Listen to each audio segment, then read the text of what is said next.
We have all undoubtedly heard the term fake news in the last couple of years, but few people realize the enormity of the issue.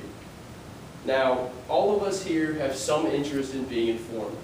Whether or not you're interested in politics, having an unbiased and informative news source is critical to understanding current events and the world at large. After following several media corporations and their stories for many years now, I've witnessed firsthand the incredible change that these companies have gone through in recent decades. Sorry, the last decade alone, not that one. News media has become increasingly biased in recent decades and has no interest in informing the people of current events. We must all use discretion when we decide who to believe. So we will examine the problem of media bias and dishonesty, discuss the possible causes behind it, and decide how to deal with the issue. So what specifically are we talking about when we say fake news?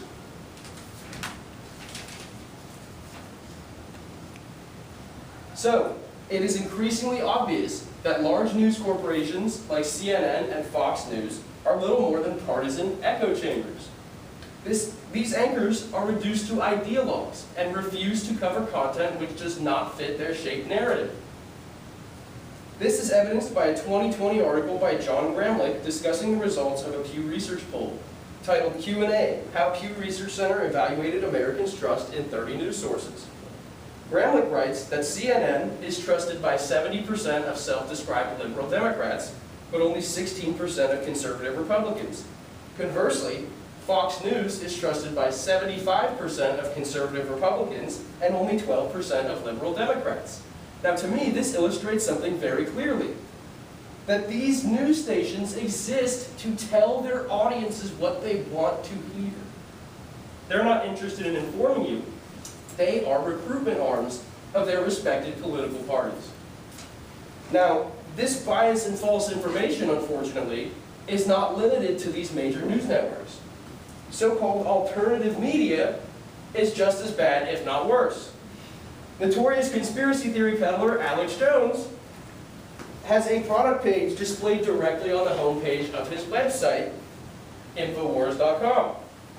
The page showcases products like vitamin supplements and water filters and all kinds of weird stuff. And his methods are very obvious. He stokes fear about something, and then he offers his audience a solution, which of course must be bought from his website. And these are all real stills, by the way. A recent example of Jones's nonsense is shown in an article written on April 10th, 2020 by Kate Gibson of CBS News, titled, Feds Order Alex Jones to Stop Selling Phony Coronavirus Cures. Gibson writes that Jones was ordered by the U.S. Food and Drug Administration and the Federal Trade Commission to stop making unfounded health claims about his product, Super Blue Silver Immune Gargle. Clearly, this man does not have the best interest of the public at heart. He doesn't want to inform you, he wants to sell you something. So why are news media corporations so unrelentingly biased? Well, it is plain to those who look that these articles and newscasts are not designed to inform you, but to persuade you of something. Journalism is no longer an accurate report of current events, but an attempt to shape the public perception. A shocking example comes from a 2017 video recorded by one Project Veritas, which shows a producer of CNN openly admitting that the Trump-Russia collusion story at the time was completely baseless.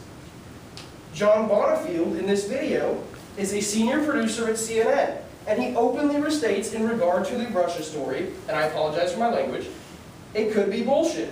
I mean, it is mostly bullshit right now. We don't have any big, giant proof. So a story which dominated the airwaves on CNN for years on end, I'm sure you all heard about it a million times, was completely fallacious at the time, according to a senior producer at the network. This is clear evidence that these corporations have no interest in informing an audience, but instead choose to shape a narrative. Now, here's where things get weird.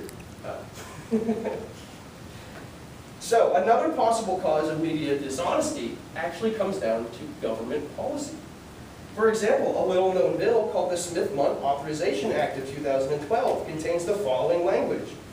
It amends the Foreign Relations Authorization Act, fiscal years 1986 and 1987, to repeal prohibition of funds being used to influence public opinion or propagandizing in the United States.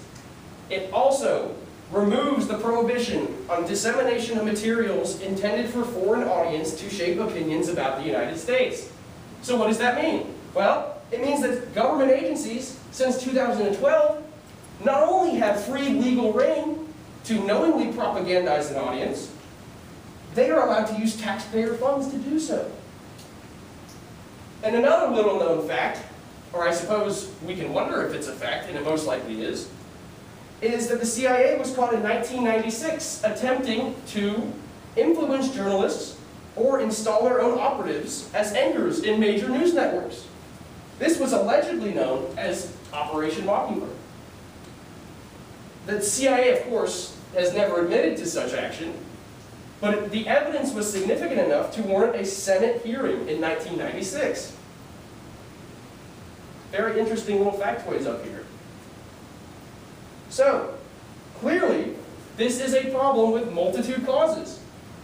I don't think any of us are going to be able to successfully petition the government to stop propagandizing people, right? So how do we solve the issue? Well, the best way to fix this problem in the short term is to remain vigilant. Every time you read an article or listen to a newscast, be very aware of the message behind what you are reading or listening to. What is the purpose of the article? Pay particular attention to those which use persuasive language. They are a dead giveaway. We should never believe something we hear on the news simply because it fits neatly into our own perspectives, but evaluate the accuracy of the content independently. Secondly, never trust any one source of news media. As far as I know, they're all biased in some way. Whether or not they're trying to sell you an idea or a product or simply try and persuade you to believe something, they're all biased in some way. So instead, find the primary source of the information that's being reported on. Evaluate the accuracy of such claims for yourselves. Then you can determine what is true and what is false. Any news sources which you find to be provably unreliable, ignore them. Don't give them your views. Don't give them your clicks. Ignore them entirely. But, unfortunately, this is an issue which is not likely to disappear in our lifetimes because the majority of people either don't know or don't care.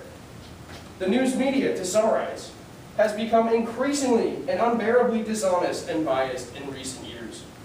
The causes are many, but the only way to solve this problem is to sharpen our minds and pay attention and evaluate truth for ourselves.